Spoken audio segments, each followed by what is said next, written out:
Jake Miller first noticed her 3 days ago at the space station market. She had blue skin that shimmered like ocean waves and eyes that were completely black, but somehow they sparkled with tiny lights like stars.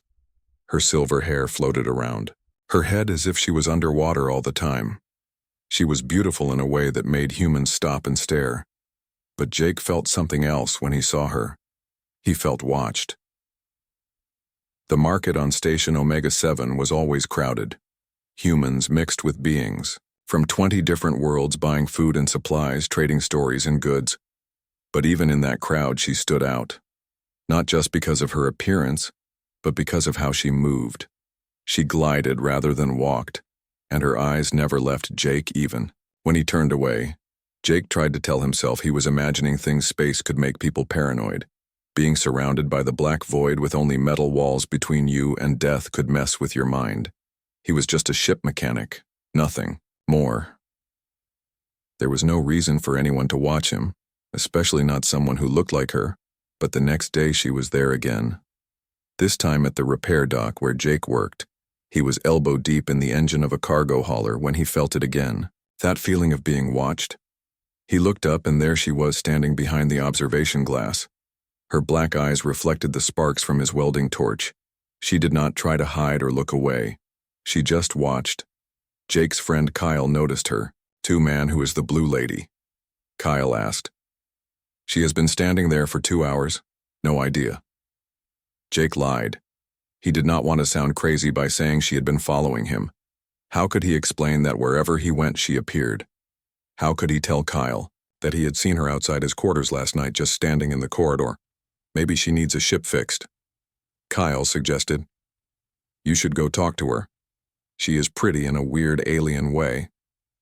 Jake shook his head and went back to work, but his hands were shaking slightly. He could still feel her eyes on him. When his shift ended, he left through the back exit, avoiding the observation deck. But somehow she was there too, waiting by the elevator. This was getting creepy. Jake thought he had dealt with all kinds of beings on the station, but none had ever stalked him like this. He decided to take the stairs instead, climbing up 5 levels to reach his quarters. His legs burned, but at least he had lost her. Or so he thought. When he reached his door, she was there, standing right beside it as if she had been waiting for hours. Jake stopped breathing for a moment. His heart hammered in his chest. Part of him wanted to run, but another part was angry now. This was his home. His safe space. "What do you want?" Jake asked, his voice harder than he intended. The alien woman tilted her head, studying him. Her mouth opened and closed, but no sound came out. At first Jake thought she could not speak, but then he realized she was trying to form words. In a language that was not her own, Dangir, she finally said, her voice like whispers through leaves. "You in Dangir," Jake frowned. "Danger from what? From who are you threatening me?" She shook her head frantically, her silver hair swirling. No, help. I help you, must help you." "Look, lady, I do not need help," Jake said, backing away slowly. "I am just a mechanic. I fix ships. I do not have enemies. I am not important, but you are," she said, stepping forward, her eyes desperate. "Important, very important." Jake's hand moved to the small stun device on his belt. He did not want to use it, but this was getting too strange. "Stay back," he warned. She stopped and raised her hands, showing she meant no harm. Then she reached into her flowing robe. Jake tensed, but she moved slowly, carefully. She pulled out a small device that glowed with purple light. "Translator," she said, pointing at it. "Help speak. Help. Explain." She pressed something on the device and suddenly her voice became clearer, though still accented. "Please, do not fear me," she said through the translator. "My name is Lyra. I come from Zalara in the Andromeda Galaxy. I have traveled very far to find you." Jake kept his hand on his stun device but did not draw it. "Why were you looking for me? We have never met." "Not yet," Lyra said. "But we will, or we might. Or we did, depending on how you see time." "That makes no sense," Jake said. Lyra made a sound that might have been frustration. "My people see time differently. We see what you call future, but not just one future. Many futures, like branches on a tree. Every choice makes new branch. Jake was starting to think she was insane. Some kind of space madness, maybe. It happened sometimes. Beings traveled too far from home, and their minds could not handle it. You think, I am crazy, Lyra said, reading his expression. I am not. I can prove it. Tomorrow morning at 7:43, a child will drop ice cream near the fountain. Vanilla flavor. The mother will slip trying to catch it. She will hurt her ankle. Jake shook his head. Anyone could make up predictions tonight, Lyra continued. You will have the dream again. The one about the red ship exploding. The one that makes you wake up sweating. You have had it every night for a week, but told no one. Jake felt cold. How could she know about his nightmares? He had not told anyone about them. They had started recently, always the same. A ship with a red stripe on its hull exploding in space. Hundreds of people screaming, then silence. He always woke up, gasping. How do you know about that? Jake whispered. Because in one timeline you were on that ship, Lyra said. In another you saved it. In most timelines you never know it existed. But in all the timelines that matter, you are the key. The key to what? Jake asked, though he was not sure he wanted to know. Lyra looked around the corridor as if checking for listeners, then stepped closer. The key to stopping a war, she whispered. A war that kills billions. A war that destroys Earth. Jake wanted to laugh, wanted to call security, wanted to do anything except believe her. But something in her eyes stopped him. There was truth there, and fear and hope all mixed together. 3 days. I have watched you, Lyra said. Making sure you are the right Jake Miller. Making sure this is the right timeline. Tomorrow you will finish fixing a ship called Endeavor with red stripe. Jake's blood turned to ice, the ship from his nightmares. Jake did not sleep at all that night. Every time he closed his eyes, he saw the Endeavor exploding. He saw Captain Chen's face. He saw the Mitchell twins playing with their toy spaceships. He saw 300 people dying, because he did his job too. Well, at 7:30. The next morning, Jake was sitting by the fountain in the station's main plaza. He had a perfect view of the ice cream shop across the way. His hands were shaking from too much coffee and no sleep. He kept checking the time on his wrist display. 7:41. 7:42. At exactly 7:43. A young girl, maybe 6 years old, walked out of the ice cream shop holding a vanilla cone. She was smiling and skipping. Then her foot caught on a raised floor panel and fell forward, the ice cream flying from her hand. Her mother lunged forward trying to catch her, but stepped right on the fallen ice cream. Her feet went out from under her and she crashed to the ground, holding her ankle and crying out in pain. Jake stood up so fast he knocked over his coffee. Everything had happened exactly as Lyra had said. Every detail perfect.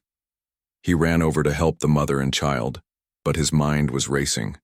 If Lyra was right about this, then she might be right about everything. Station. Medical arrived quickly to help the injured woman. As they carried her away on a stretcher, Jake walked to observation deck 12. His legs felt like they were moving on their own. His decision was already made, though his mind had not accepted it. Yet Lyra was there standing by the huge window that looked out at the stars.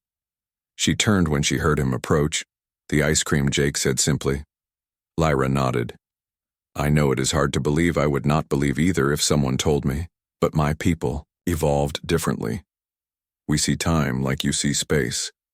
Multiple paths all existing at once. Jake stood beside her looking out at the darkness. The Endeavor was visible in the distance, docked at Pier 7. Its red stripe bright against the white hull. In an hour it would leave, and 300 people would die unless he did something. Show me how to do it, Jake said. Without hurting anyone, Lyra smiled and pulled out a small data pad. These are the instructions. You need to adjust just one line of code in the navigation subroutine. It will cause a recursive loop that triggers a safety warning. The computer will demand a full system check before departure. That takes 2 days. Minimum. Jake took the pad and studied it. Such a small thing. A tiny error that would save so many lives, but it went against everything he believed in. Everything he had worked for. What about my job? Jake asked. When they find the error, they will know. I did it. I will be fired. Maybe arrested. In timelines where you get caught, Lyra said, you tell them the truth. A traveler warned you about danger. You could not risk lives on the chance she was wrong. Some think you are crazy, but Captain Chen believes you. She has seen strange things in space. She speaks for you. You keep your job, become hero. And if they do not believe me, Jake asked, then you lose job but save lives, Lyra said. Simply. Which matters more? Jake knew the answer. He had known it all along. He was just scared. Scared of losing everything he had built. But not as scared as he was of watching those people die. I will do it, Jake said. Lyra touched his shoulder gently. You are making the right choice. Jake left the observation deck and walked to the docking bay. His security pass got him through all the checkpoints.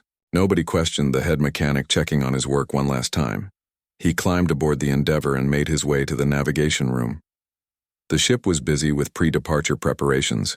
Crew members rushed past him carrying supplies and checking systems. Jake reached the navigation console and plugged in his diagnostic tool.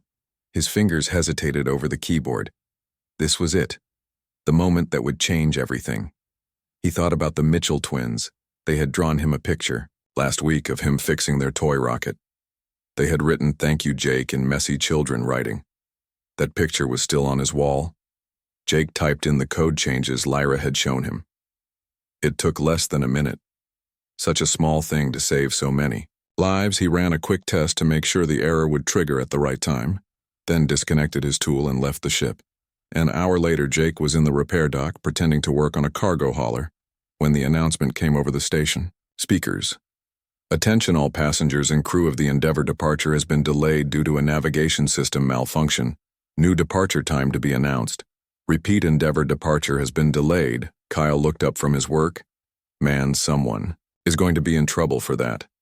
Navigation systems do not just fail. Jake kept working, trying to look surprised. Yeah, weird, he said. 2 hours later, Jake was called to the station administrator's office. His heart was pounding. As he walked through, the door administrator Collins was there along with Captain Chen and the station's head of security. Miller Collins said, "We found an error in the navigation system you repaired on the Endeavour." Jake tried to look confused. An error? That is impossible. I triple-checked everything. Captain Chen held up a data pad. The error appears deliberate. Someone introduced a recursive loop that triggered our safety protocols. Jake let his face show shock, then anger. Someone sabotaged my work. Why would anyone do that? We were hoping you could tell us. The security chief said. We reviewed the access logs. You were the last person to touch that system. I always do a final check. Jake said. That is standard procedure. Someone must have gone in after me. The security chief looked skeptical, but Captain Chen spoke up. Jake has been our best mechanic for 5 years. Never had a single failure. This does not make sense. Collins sighed.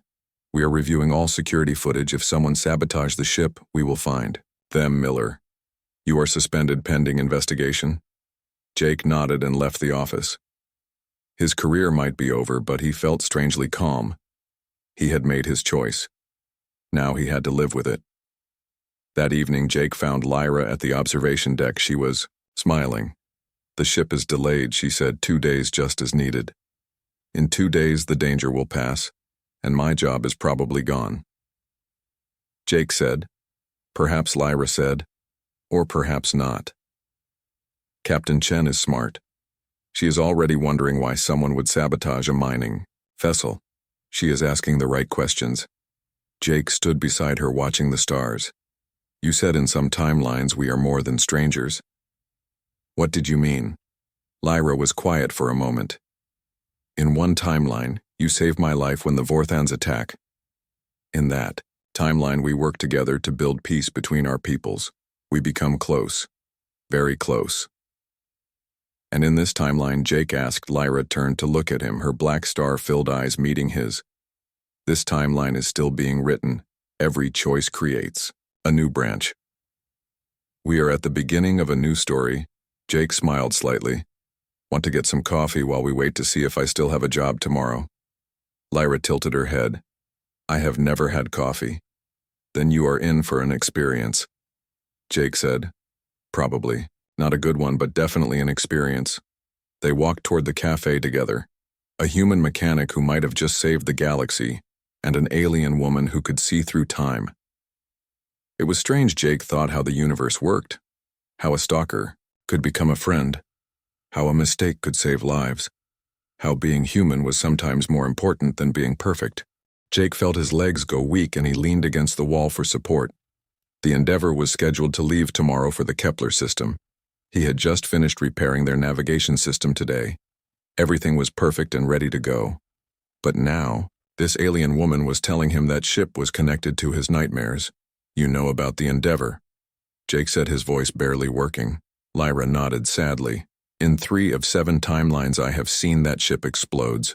2 days after leaving this station. It enters Vorthan space by accident. The Vorthans do not ask questions. They destroy. The Vorthans, Jake had heard whispers about them from drunk traders in the station bar. Supposedly, they were an empire that controlled systems far from human space. They were said to have weapons that could crack planets like eggs, but most people thought they were just stories. The Vorthans are real. Lyra said, reading his face, very real and very dangerous. They guard their borders with automated death machines. Any ship that crosses into their space is destroyed instantly. No warnings, no mercy, but the Endeavor is going to Kepler. Jake said that is nowhere near unexplored. Space Lyra pulled out her device again and projected a star map into the air between them. See this? She pointed to a route marked in green. This is the path the Endeavor will take using the navigation system. You repaired. Jake nodded. He knew that route. He had programmed it himself. But space is not static. Lyra continued. The Vorthans move their borders. They use cloaked beacons that drift through space. The borders change every few days to confuse enemies. She moved her hand and red zones appeared on the map. In 2 days, this section of space will be inside Vorthan territory. For exactly 6 hours, the Endeavor will pass through during those 6 hours. Jake stared at the map, feeling sick. There were over 300 people on that mining ship, families with children. They were just going to mine asteroids for metals. They had no weapons, no military escort. They would be helpless. We have to warn them, Jake said. We have to tell the station authorities. No, Lyra said quickly. That leads to worse timeline. Much worse. What could be worse than 300 people dying? Jake, demanded. Lyra waved her hand and the map changed, showing more red spreading across human space. If humans learn about Vorthans now, they panic. Military ships are sent to investigate. Vorthans see this as invasion. Full war begins. Billions die. Earth burns in nuclear fire from space. Jake ran his hands through his hair. This was insane. This morning his biggest worry was fixing a coolant leak. Now an alien was telling him the fate of humanity might depend on what he did next. There has to be another way, Jake said. There is, Lyra said. That is why I came to find you in the timeline where everyone survives. You make a choice. A small choice that changes everything. What choice? Jake asked. You introduce a small error in the navigation system, Lyra explained. Nothing dangerous, just enough to trigger a maintenance warning. The ship delays departure by 2 days. When they finally leave, the Vorthan border has moved again. They pass through safely, never knowing how close they came to death. Jake shook his head. You want me to sabotage my own work? I have never done that. My reputation, my job, everything depends on my repairs being perfect. Lyra stepped closer and touched his arm gently. 300 lives depend on your repairs being imperfect just this once. Jake looked into her strange black eyes with their tiny starlights. There was something there beyond the alien features, something that felt familiar somehow. Have we met before? He asked. Suddenly. In one of your other timelines, Lyra smiled. Sadly, many times. In some we are enemies, in some we are strangers, in one we are much more. But that is not important now. What matters is this timeline, this choice. This moment. The corridor was quiet, except for the hum of the station's life support systems. Jake could hear his own heartbeat loud in his ears. He thought about the people on the Endeavor. Captain Lisa Chen, who always brought him real coffee from Earth. The Mitchell family with their twin boys who loved to watch him work. Engineer, Amy Park, who sang while she checked systems. "How do I know you are telling the truth?" Jake asked. Lyra held up her device. "Tomorrow morning, 7:43, vanilla ice cream. Child falls, mother slips, ankle injury, watch and see." Jake took a deep breath. "If I do this, if I delay the ship, what happens then?"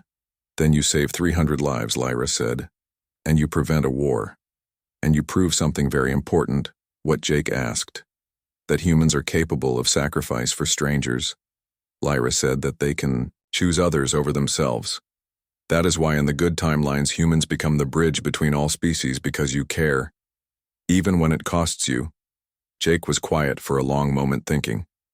He had worked his whole life to be the best mechanic. On the station, he had never had a single ship fail after his repairs.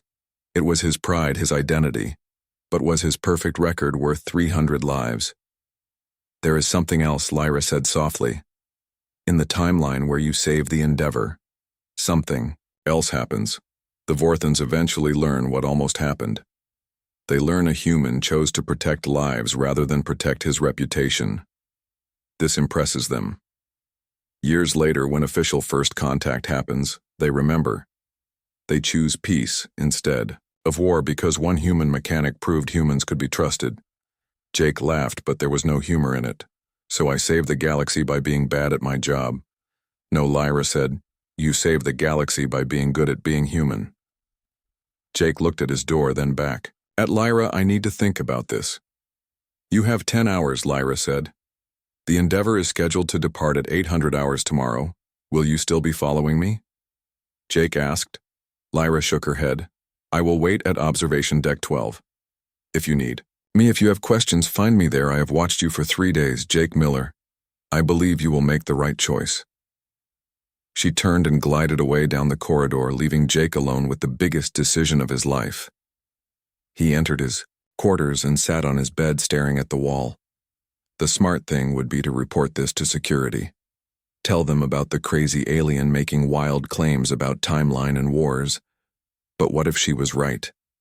What if 300 people were going to die tomorrow because his navigation repair was too perfect? What if Earth's future really did depend on him, making one small mistake? Jake lay down but did not sleep. He stared at the ceiling, thinking about red-striped ships exploding in his dreams, thinking about vanilla ice cream and hurt ankles, thinking about choices that could save or doom worlds tomorrow. He would have to decide whether to trust an alien stalker or his own reputation. Tomorrow he would have to choose between being a perfect mechanic or being human. The night was long and full of questions, but no answers came. Just the weight of tomorrow pressing down on him like the vacuum of space pressing against the station walls. 2 days passed slowly for Jake. He was not allowed near the repair dock while the investigation continued. He spent most of his time in his quarters or sitting with Lyra in quiet corners of the station. She taught him about her world where people could swim through clouds and cities floated in the sky. He told her about Earth, about oceans and mountains, and why humans looked at stars and wanted to explore. On the morning of the 3rd day, Jake stood at observation deck 12 with Lyra watching the Endeavor finally depart. The red-striped ship moved slowly away from the station, then engaged its main engines and disappeared into the darkness. "They are safe now," Lyra said. "In 6 hours they will pass through what would have been Vorthon space, but the border has moved. They will never know how close they came to death." Jake felt a weight lift from his shoulders. 300 people were flying toward the Kepler system alive and unaware of the danger they had avoided. He had done it. He had saved them. His wrist display buzzed with a message: "Report to Administrator Collins' office immediately." "This is it," Jake said. "Either I get fired or arrested, or maybe both." Lyra touched his hand. "I will come with you." "No," Jake said. "This is something I have to face alone. But wait for me. Either way this goes, I want to tell you what happens." Jake walked through the station corridors for what might be the last time as a free man. He had been thinking about what to say, how to explain without sounding insane. But every story he came up with sounded crazy. The administrator's office was crowded. Collins was there with Captain Chen, the security chief, and surprisingly Kyle, his friend from the repair dock. There was also someone Jake did not recognize. A tall woman with gray hair wearing an Earth Defense uniform. Miller Collins said, his voice unreadable. "Sit down." Jake sat, feeling all their eyes on him. Captain Chen spoke first. "Jake, I need you to be completely honest with us. Did you sabotage the Endeavor navigation system?" Jake took a deep breath.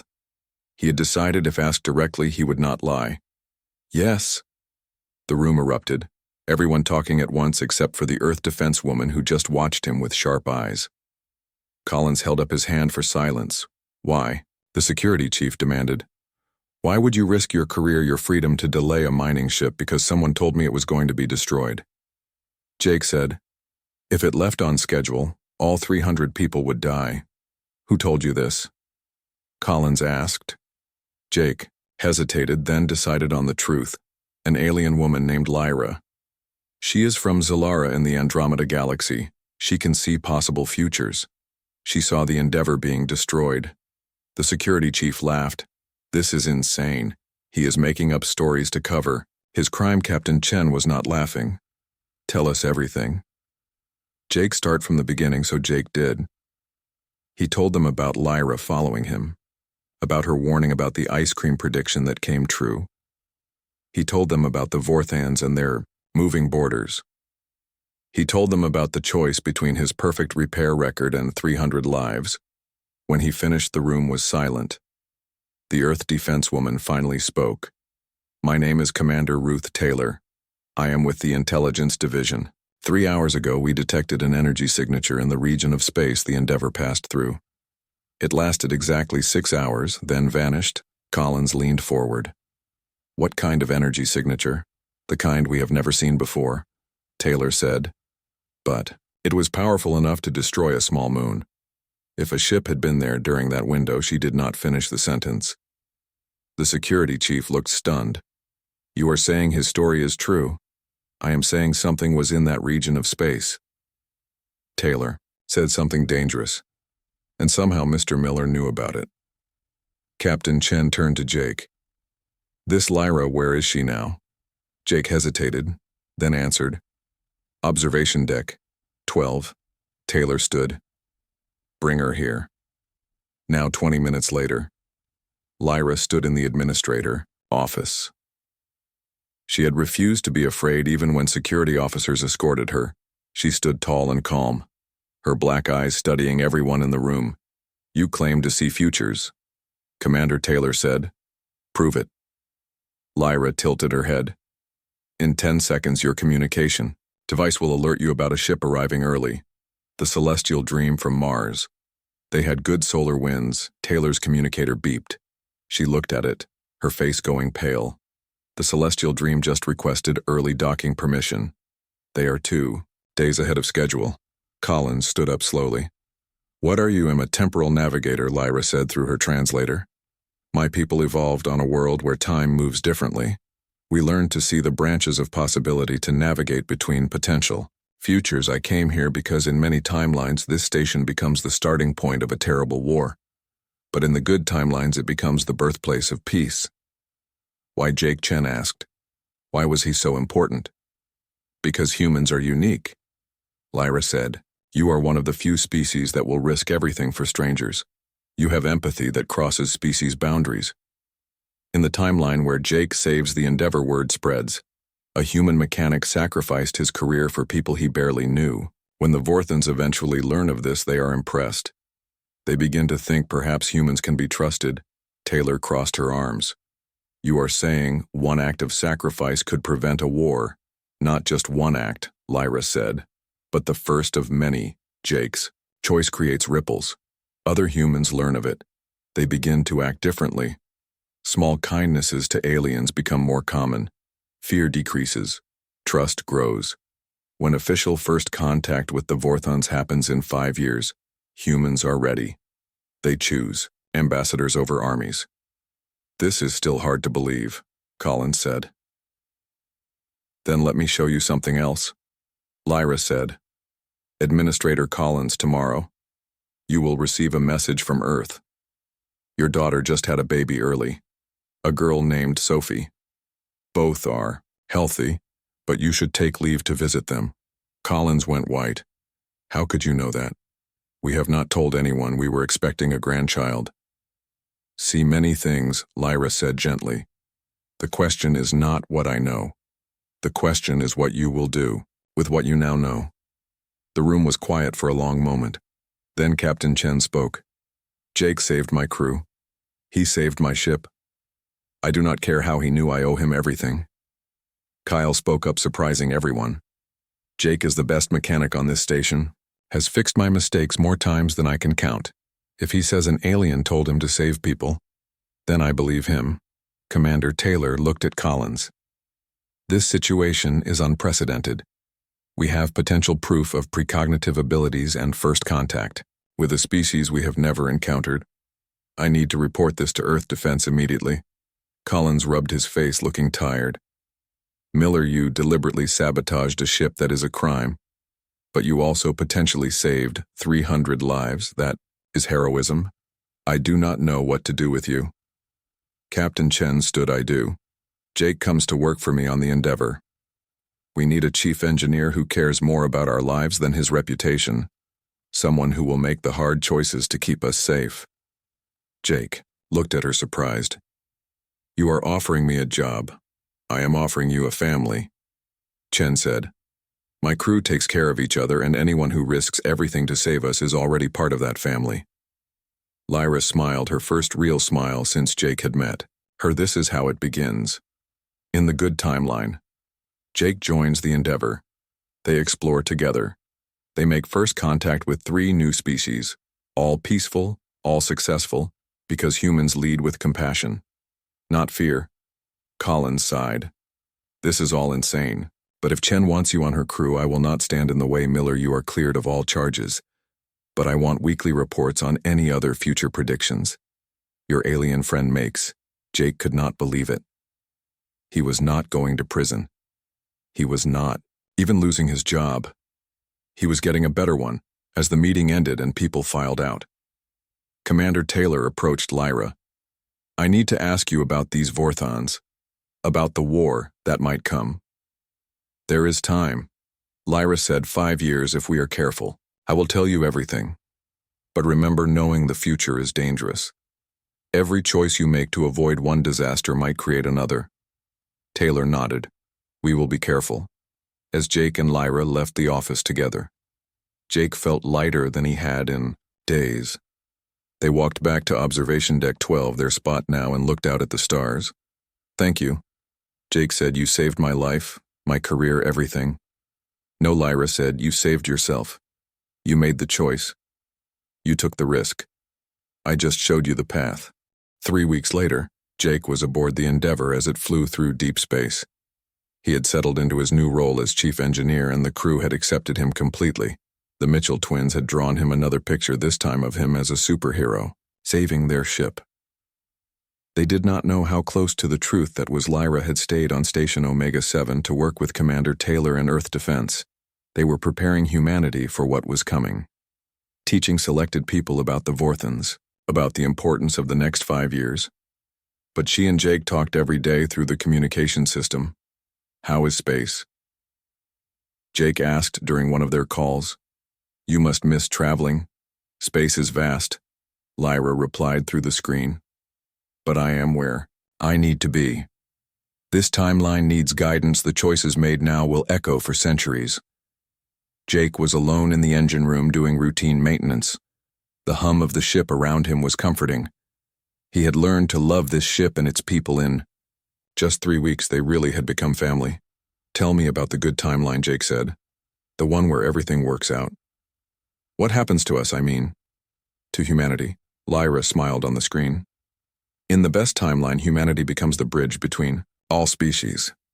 Not through military might or advanced technology, but through something no other species has mastered. What is that? Jake asked, checking a coolant valve. The ability to see yourself in others. Lyra said, even in beings that look nothing, like you, humans have empathy that crosses every barrier, appearance, language, culture, even time. You look at something alien and ask, what do they feel? What do they need? How can I help? Other species ask. How can this benefit me? Or is this a threat? Jake had never thought of humans as special before. If anything living in space had shown him how small and weak humans were compared to other species. But maybe Lyra was right. Maybe their strength was not in their bodies or their technology, but in their hearts. The ship suddenly shuddered and alarms started blaring. Jake dropped his tools and ran to the main console. The navigation system was showing an error, but not one he had created this time. Captain Chen's voice came over the intercom. Miller, what is happening down there? Checking now, Captain. Jake said, his fingers flying over controls. Something is pulling us off course. It is like a gravity. Well, but there is nothing on the sensors. On the screen, Lyra had stood up. Her face worried Jake. That sounds like... The ship lurched hard to the side. Jake had to grab the console to keep from falling. Tools crashed to the floor around him. The lights flickered, then came back. We are being pulled in, Captain Chen announced to the crew. All hands prepare for emergency procedures. Jake worked frantically trying to understand what was happening. The engines were at full power, but they were still being dragged sideways through space toward something the sensors could not see. Lyra, Jake called to the screen. What is this? Her black eyes were wide with fear. Vorthan trap, she said. They use artificial gravity wells to capture ships. Jake, this is wrong. This should not happen in this timeline. The ship shook again. Jake could hear frightened voices through the walls. The Mitchell twins were probably terrified. Captain Chen was trying to keep everyone calm, but Jake could hear the edge in her voice too. How do I stop it? Jake demanded. Lyra was checking something on her device, looking at futures Jake could not see. You cannot stop it, she said slowly. But Jake listened to me very carefully. This is important. The Vorthans will board your ship. They will expect resistance fighting. But if you do something else, something they have never seen before. What, Jake asked as another alarm started screaming.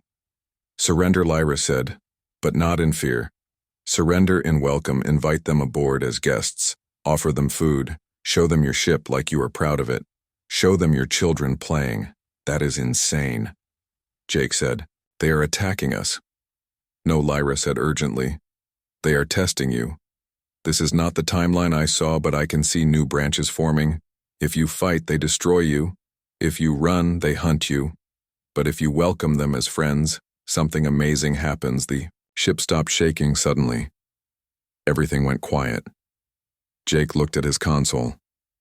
They were completely still, held in space by invisible forces. Captain Chen's voice was calm but tight. They are here. Something is attached to our hull. Jake made a decision. He trusted Lyra. She had been right about everything so far. Captain, this is Miller. Do not resist. Do not arm weapons. Miller, have you lost your mind? Chen replied. Captain, please. Jake said, running toward the bridge. I know this sounds crazy, but I need you to trust me like I trusted you. Order everyone to stay calm. Tell them we are about to have visitors, not invaders. He burst onto the bridge just as the main screen lit up, showing the face of a Vorthan. Jake had never seen one before, but there was no mistaking it. Gray skin, 4 eyes arranged in a square pattern. No visible mouth, just slits where sound emerged. The universal translator crackled, trying to make sense of their language. Humans. The Vorthan finally said through the translator, You have entered restricted space. You will be destroyed, Captain. Chen started to speak, but Jake stepped forward. Wait, he said. We did not know this was restricted space. We are explorers, not warriors. We mean no harm. The Vorthan's 4 eyes all focused on him. Irrelevant trespass means death. Jake thought of Lyra's words, thought of human empathy crossing barriers. He did something that probably looked insane to everyone on the bridge. He smiled. You must be tired, Jake said, traveling through space, hunting trespassers. It must be lonely work. When was the last time you had a good meal or someone to talk to? The bridge went silent. Everyone stared at Jake like he had gone completely mad. The Vorthan on the screen seemed frozen too. We have food. Jake continued. Coffee from Earth, it's terrible but it's warm. We have children aboard who would love to meet someone from another world. They have never seen anyone like you before. You would be like heroes to them. Please let us show you our hospitality. Captain. Chen caught on, first surprising Jake with her quick thinking. Yes, she said, stepping forward. We were just about to have dinner. You must join us as our honored guests. The Vorthan was silent for so long. Jake thought the translator had broken, then it spoke again. You invite enemies to dinner, not enemies. Jake said, we do not know how to be enemies with people we have not met. We only know how to be hosts. Will you let us try? Another long silence. Jake could hear his heartbeat, could hear the Mitchell twins somewhere asking their mother what was happening, could hear the entire ship holding its breath. The Vorthan made a sound that might have been confusion. Stand by. The screen went dark. Jake's legs almost gave out.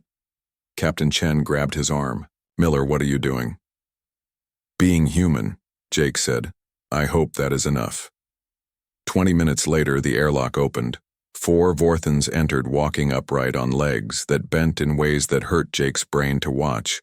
They carried weapons but held them lowered. Their 4 eyes moved constantly, taking in everything. Captain Chen stood at the airlock with Jake and a small welcoming party, including surprisingly the Mitchell family with their twins. The boys were hiding behind their father but peeking out, with curious eyes. Welcome to the Endeavor, Chen said. We are honored by your visit. The lead. Vorthan studied her, then spoke. You do not resist? Why would we resist guests? Jake said, we invited you. You do not fear us. The Vorthan said. Jake looked at the alien, really looked at it past the gray skin and 4 eyes, past the strange legs and weapon. He tried to see what Lyra had taught him to see, another being probably far from home, doing a job that might be boring or lonely or thankless. We respect you, Jake said, but fear no. Fear is for enemies.